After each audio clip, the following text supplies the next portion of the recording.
দুই বাংলার জনপ্রিয় অভিনেত্রী জয়া আহসান অভিনয় দক্ষতার পাশাপাশি তার ব্যক্তিত্ব আর জীবনবোধও ভীষণ প্রশংসিত। সম্প্রতি এক ভারতীয় গণমাধ্যমে দেওয়া এক সাক্ষাৎকারে নিজের জন্মদিন, ভালোবাসা, পছন্দ আর অতীতের কিছু ব্যক্তিগত স্মৃতি নিয়ে খোলামেলা কথা বলেন এই অভিনেত্রী। জন্মদিনে উপহার পেতে কেমন ভালো লাগে, এমন প্রশ্নে জয়ার উত্তর বেশ ব্যতিক্রমী। তিনি বলেন তার একটি বাকেট লিস্ট আছে, যেখানে পছন্দের জিনিসগুলোর তালিকা থাকে। সেই তালিকা থেকে যদি কেউ কিছু উপহার দেন তবে তিনি সত্যিই খুশি হন।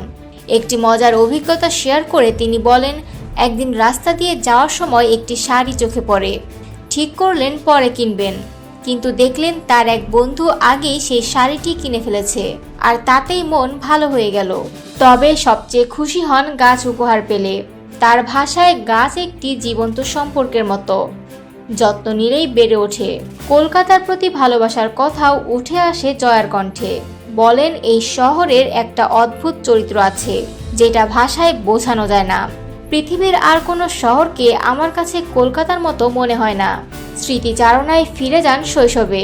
মাকে লেখা চিঠির কথা বলতে গিয়ে আবেগ ধরে রাখতে পারেননি। বলেন, ছোটবেলায় মাকে অনেক চিঠি লিখেছি, নানা রং নানা কালি দিয়ে। মা সেগুলো পড়ে খুব হাসতেন। এখন বললে লিখতে পারি না, সবকিছু শুধু মনের মধ্যেই থেকে যায়, অব্যক্ত।